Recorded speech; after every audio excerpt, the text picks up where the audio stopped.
and talk through the process, just so it's there, and then the developer, architect, and his attorney will come forward and talk about it. So really, I'm just here to provide a little bit of context and talk about some of the process that has happened and what could unfold moving ahead.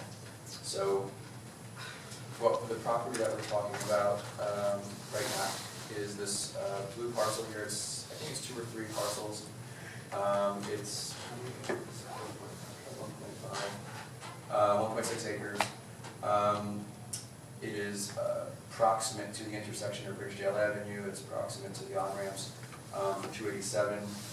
It's about a block away, a block and a half from the train station. It's pretty centrally located piece of property for the town, certainly located on a heavily traveled corridor. And it's an area that is very diverse, and it kind of always has been. I've looked back at the maps where we were working on the prior iteration of this for the storage use, and noticed that this was the only block in Morristown that, from the 30s to the 50s, had a zoning for business, commercial business, industrial, and residential all in the same block. So this is a result of Morristown's train station sort of coming online during an interesting time in history and being part of the Industrial Revolution. And this was a very industrial area. In fact, on this property, there was a grain elevator, sawmills, things like that, a coal mill, coal storage areas, things like that historically. So, it's in a transitional location, a transitional period of time. These are the 3 properties. Block 3701, lots 13, 14, 15, designated in need of redevelopment in 2007, along with multiple other properties. I don't know exactly how many, but it was designated at the same time as 185 Morris Street, which is now 37 Stack Town, and 10 Ford Avenue, which is a 37-unit loft-style building fronting on Ford Avenue. So this is sort of the next continuation of that work that happened, like 5 years ago now. This is just the property from the aerial. You can see here, these properties front to the back of the apartment homes that front on Hill Street. Town Hall's probably somewhere around there. These are the properties under construction to the east. And this is Morris Street, Ridgedale Avenue, Messler's, tow yard, and auto body shop, and gas station. This is what it was used for. Most recently, a diversity of uses. It was owned by Eggert Oil Company, and it was used as a heating oil distribution facility. I guess to supplement that use during the time the property owner had people parking there, had contractors and things like that out the back. So, but ultimately, all the property, the site is cleared.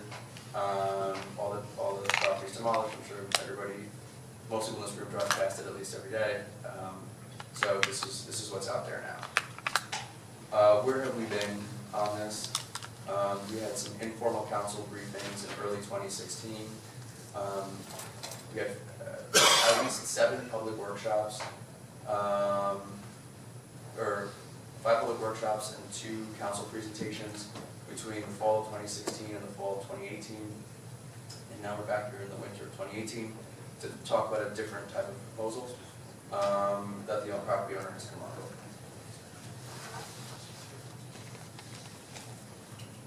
So ultimately, the process would look like this: internal or external vetting of the proposal, generally speaking. Potential introduction of a redevelopment plan at such a time when the council's confident and comfortable with the plan and would like us to move ahead and start drafting the plan in conjunction with the property owner and with other stakeholders. Planning board, consistency, this is just sort of a statutory process that you go through. So this is not a statutory presentation tonight. It is fully informal. It is fully just informational, just to kind of get some feedback. I think that's really what the property owner is looking for, is some feedback. So that's all I have. And now I'll answer questions, but then we're done. Bill. Thank you all.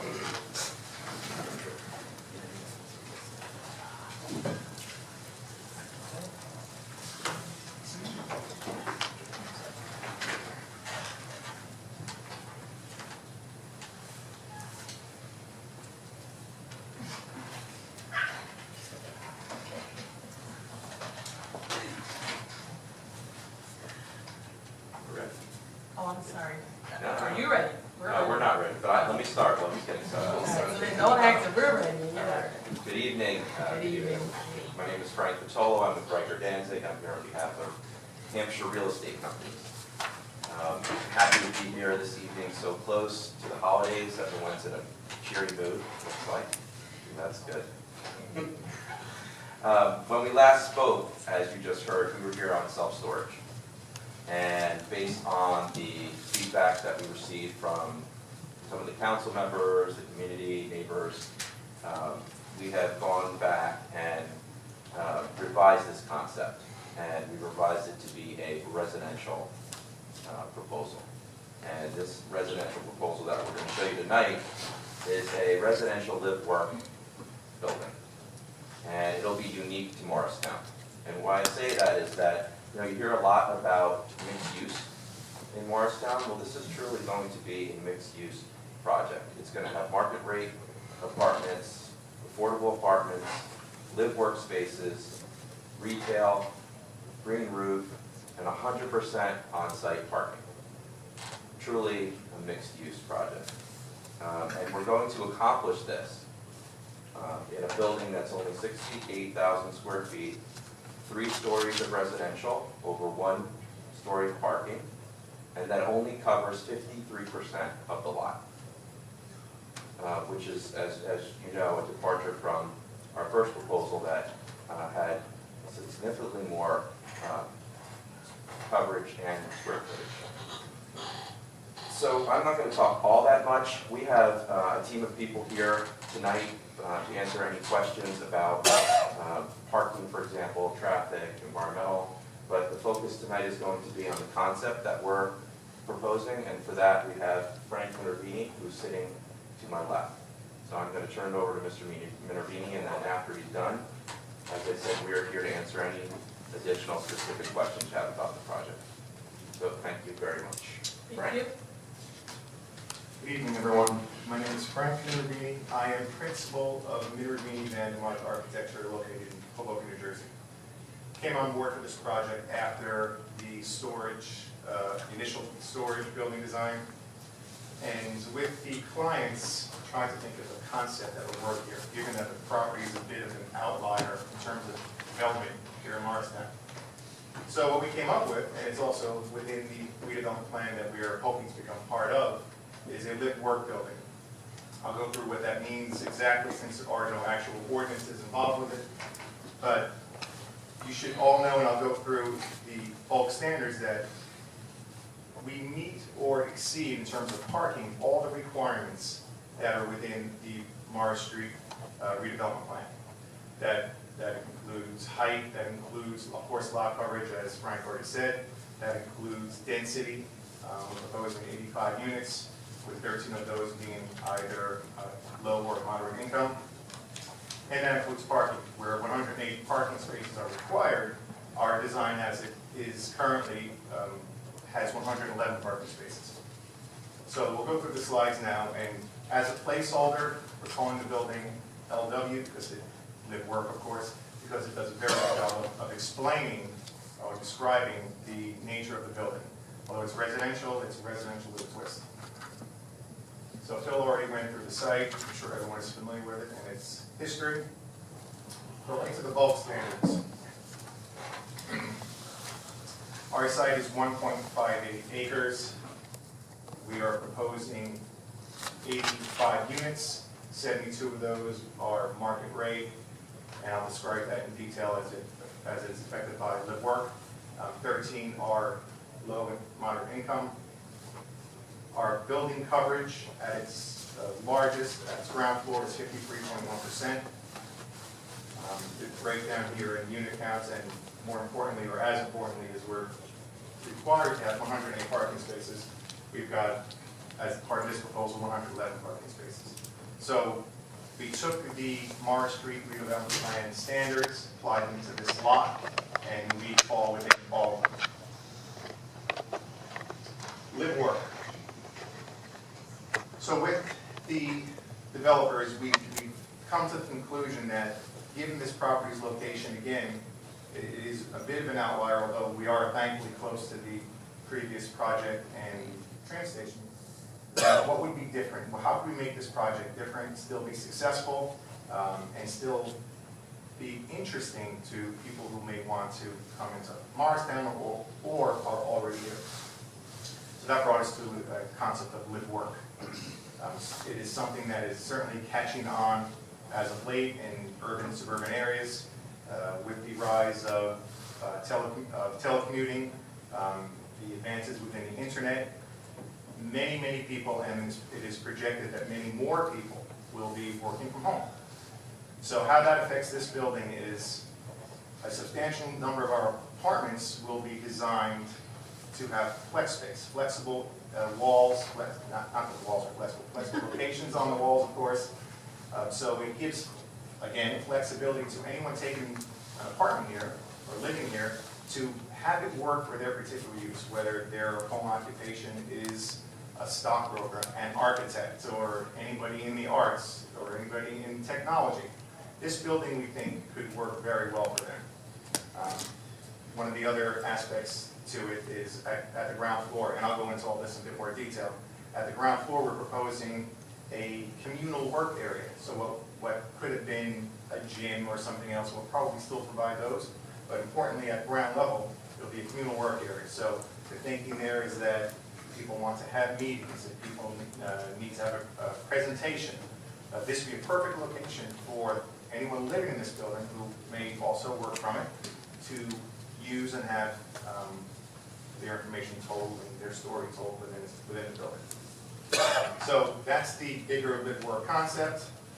We pointed out here, WeWork is a company, but we're going to try and model our communal space after their concepts. We won't be using WeWork likely. So the building, this is a view from Morris Street. When we're all deciding how we should attack this in terms of design, the thought was that this building should represent its use. So certainly it's a residential use, but it should represent the idea that we're forward-thinking as well as thinking currently, and currently meaning that there are lots of people already that are telecommuting.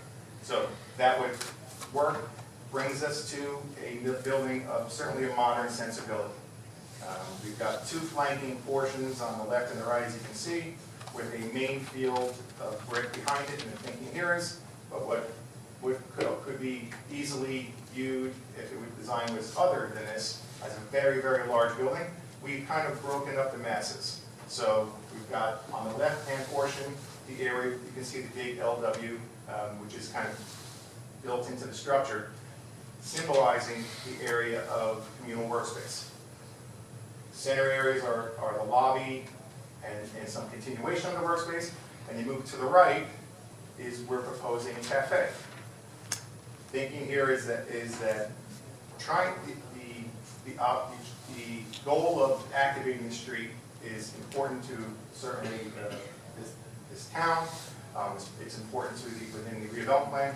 It's important to us as the architect and our development team.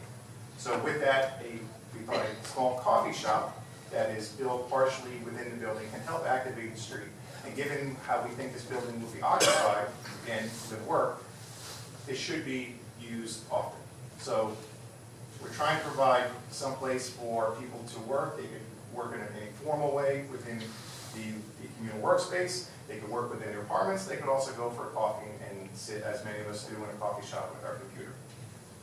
So this is an overall view of the facade. This is a close-up of the cafe. You can see that we've got some tables that are kind of recessed. Again, with the goal of providing this service to anyone in the area, of course, but also, and importantly, to the building residents. I think, again, it goes a long way to help activate the street. This is a view from the other side showing the LW symbolizing again the live-work area and communal workspace behind it. The overall, which we talked about, and pardon me, we're having some issues.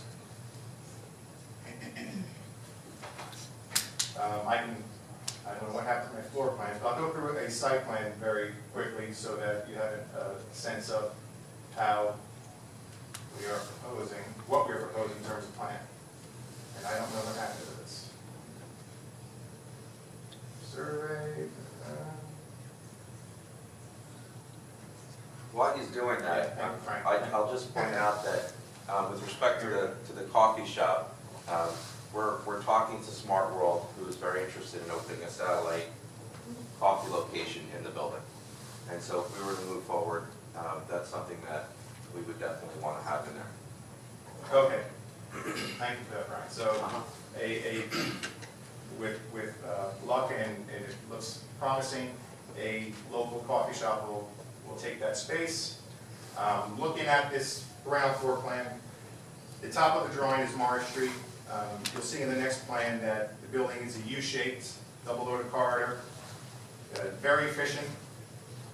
There's, again, with our, although it doesn't look it appearance, it is 52% lot coverage in terms of the building coverage. That is accurate. So our proposal is, as I mentioned, the coffee shop here, the communal workspace here, the main resident vehicular entry and exit will be here. So all cars will come in off the street, off Morris Street, coming towards the back of the building and entering there. As you go up, this is the typical, the second, third, and fourth floor plans. There are only 3 residential floors. Very efficient U-shaped building. On the second floor, we have outdoor amenity space, which covers the garage. And on the third floor and the fourth floor, they are U-shaped buildings without that coverage, of course. The building, as designed right now, is set back 15 feet from the property line. As you go up, there's an additional 10 feet. So at the top portion of the building, you are 25 feet off the front property line, plus the sidewalk is 10 feet. So it's 35 feet off of the front sidewalk. So I didn't mention, I should, that along with the technology as we see it in terms of the use of the building, it will be a very green building. So the green elements we're proposing will be solar panels, electric car charging stations, something certainly that is in need today, LED lighting, we have live storage, a substantial amount of storage, ice garage. So we're thinking of it in terms of green elements as well, and there'll be many. So the use, the design, in terms of architecture, its green elements, all are kind of pointing us towards the building that would be something different than you would find in other parts of Morristown. I did see the last presentation, and I'm familiar with the building design there. Makes perfect sense for its location. We think this building makes perfect sense for our location and our use. And I'll go back to that right now.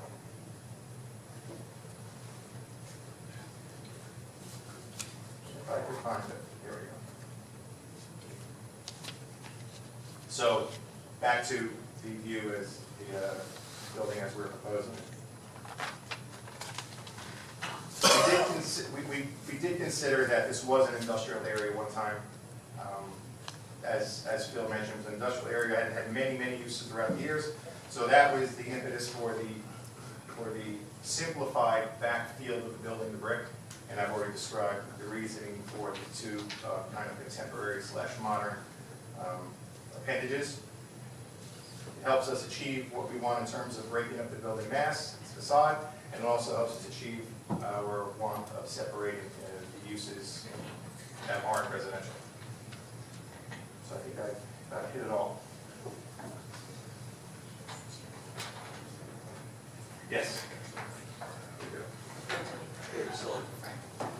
Yes.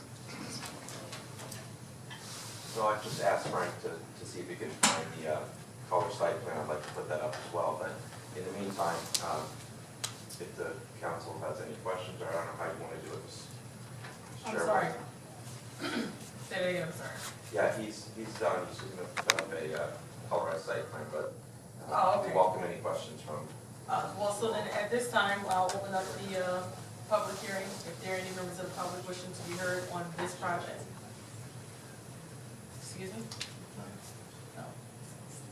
Well, because we're, Yeah, I'd I rather have do, some questions, but. right, but I'd rather do the public hearing That's first, fine. and then because then if we do you, then we do the public hearing, and you may want to comment from the public, and so I'd rather do Everyone. Alright. So at this time, I'd like to open up the public hearing. If there are any members of the public wishing to be heard, please come before us, state your name, address, and try to keep your comments down to under 5 minutes, please.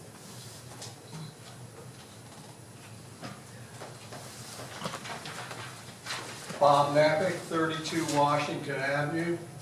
Typically, I've watched a lot of these development presentations and What, your name, the, I'm sorry. I'm sorry, Your name? Your name? K-N-A-P-I-K.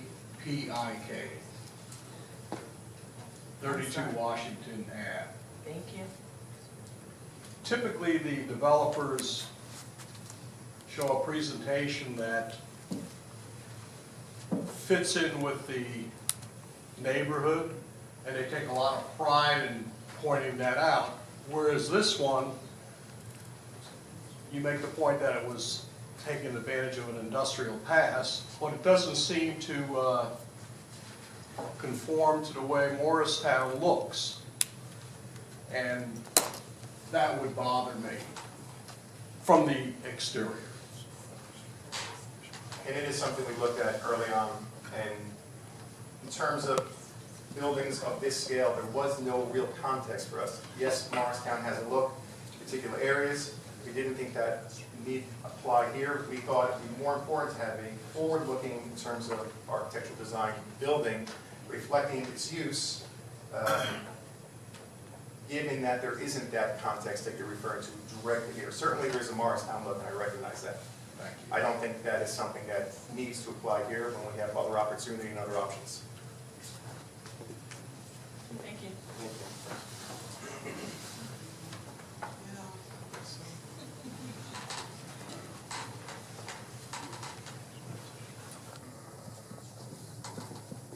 I'm Linda Carrington, 49 McCulloch Avenue, Morristown. And you say that there aren't any other buildings that are of this size. And could you just say why you haven't been able to find any buildings of this size? I'm sure there are buildings of this size. Taller, for instance, there's a 9-story building behind the green. And this just seems out of context. So if you could just point to how it will fit in and how you see the rest of the street, because the rest of the street may or may not continue to look the way it looks. Thank you. I'm just concerned it doesn't fit in terms of your design. My comment wasn't meant that there aren't other buildings of this size in Morristown. It wasn't meant for that idea to come across. My comment was that there weren't any buildings of this size in the surrounding, the closely surrounding areas. Certainly if there were a building from 1922 directly adjacent to us, our architectural design may be different. Okay, now, so I had mentioned earlier the design guidelines. Have you read the design guidelines? I have. of the town? And so how do you see this fitting into any of the design guidelines? It doesn't fit into a majority of the design guidelines in terms of pure architecture, but I think one of the reasons we're here is to show that this is a bit of a different property and perhaps some different standards can be applied. Thank you. Thank you, Linda.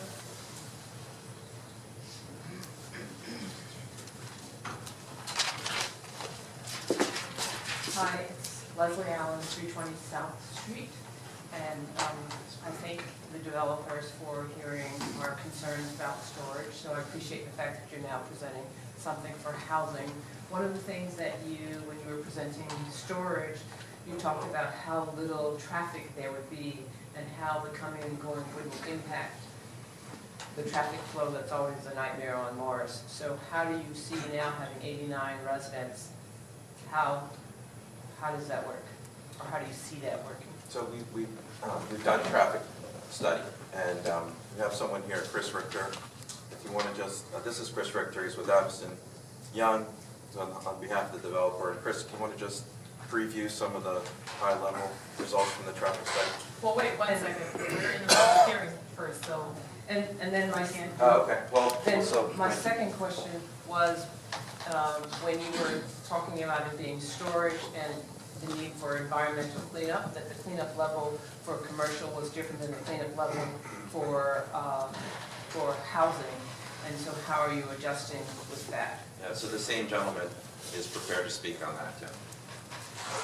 But before Chris does speak, one thing I'd like to mention that if the building happens as we hope it does, with its lived work, use, that would certainly reduce substantially the amount of traffic that this building would generate. As I mentioned, all of our parking is on site, but even the cars entering and exiting during peak hours and not would be much reduced if this happens as we want again, and that people actually work from home. So with that, Chris can, I'm sorry, did you want Chris? We're still in the public hearing. So Okay, we can close the sure. public hearing. Apologies.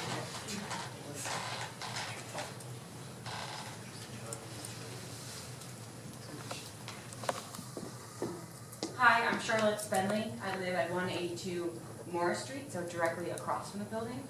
Our house is from 1870, so I'm a little bit concerned with the aesthetic.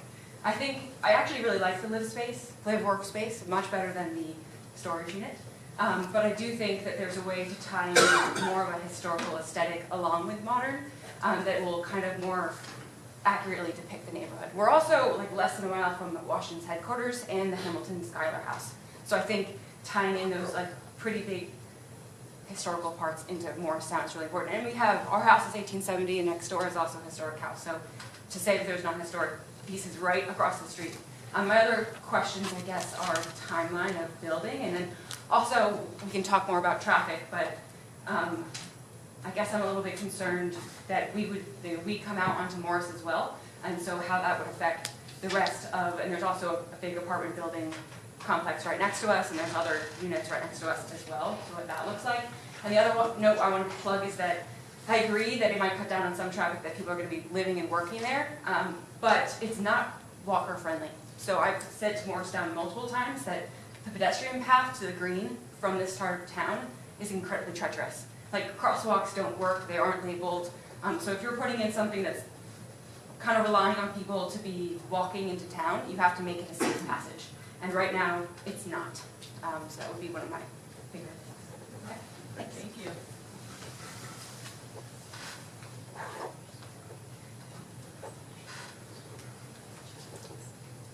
Sure.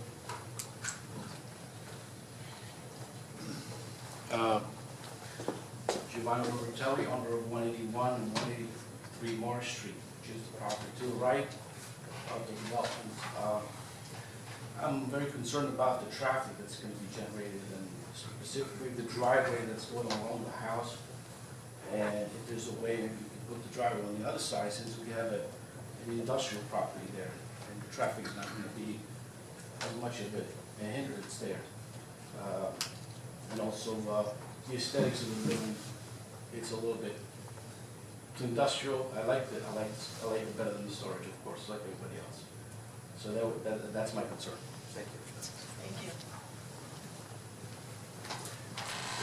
We're in, there's no, right, but we're in the public hearing. Okay. So the members of the public have an opportunity to speak, and then if you want to address comments, then we can allow that, but we have to close the public portion first before you, or Franny can interject with the members of the public. Understood. Thank you. I'm Lee Goldberg, 10 Arrowhead Road, Morris Township. Just a couple of questions I missed. So I'm sorry, I didn't mention.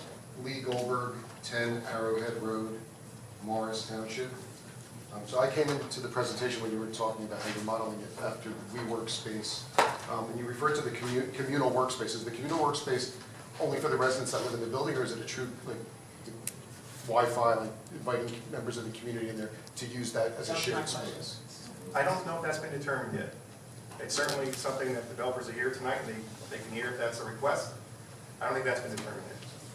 Okay, thank you. In terms of the one road that's going along the side, is that the only point of entrance and exit from the building? It is. And so the circulation on that lot right there, I mean, with an apartment building like this, I would assume the number of Amazon, UPS, all those kind of deliveries would just be happening all day, every day. So I would like to get a sense from maybe the traffic expert for this type of building, what that circulation would look like. Is there a plan and intent